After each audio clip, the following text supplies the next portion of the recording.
Cette urne funéraire est celle de Ka, un architecte royal de la XVIIIe dynastie.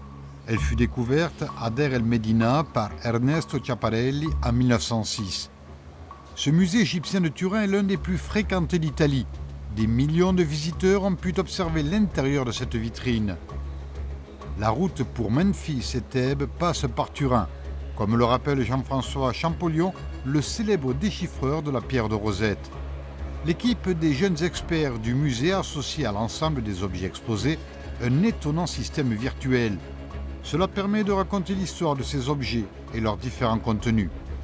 L'expérience pour le visiteur est alors unique. Ce musée de Turin atteint aujourd'hui un niveau d'excellence que d'autres musées italiens peuvent envier. L'archéologie est une recherche interdisciplinaire, ce musée turinois le prouve.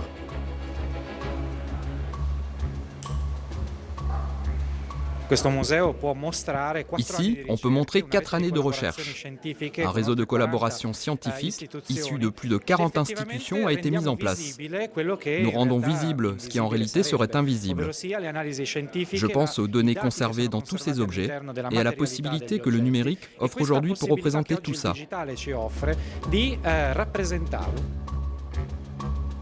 Une porte multimédia s'ouvre alors sur chaque objet exposé. On découvre leur histoire et la manière dont ils ont été conçus. Dans cette arche de Ka et de sa femme Mérite, cette nouvelle version en réalité augmentée révèle même les passages qui ont permis de reconstruire le travail de l'artisan. Nous avons utilisé plusieurs filtres.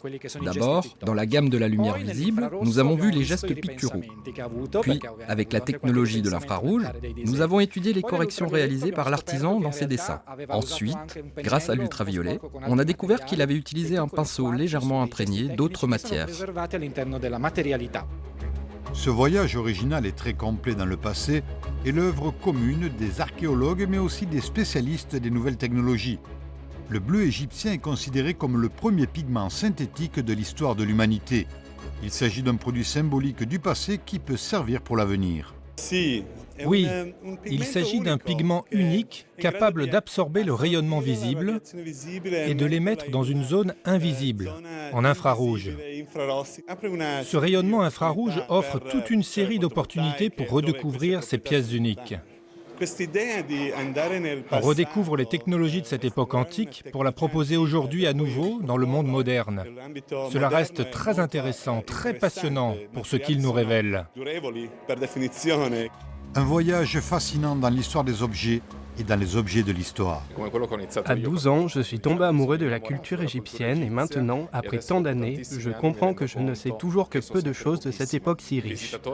Aujourd'hui, le visiteur peut explorer l'histoire de chaque pièce archéologique. Il trouvera des réponses et même s'il ne se pose toujours des questions, plusieurs pistes lui seront proposées. Ces pièces archéologiques sont-elles toujours aussi mystérieuses? Une question comme une évidence. Non, puisque nous avons un site où tout est visible, où tout est dévoilé. C'est le plus important. Dans notre travail de recherche, nous collaborons avec des scientifiques du monde entier.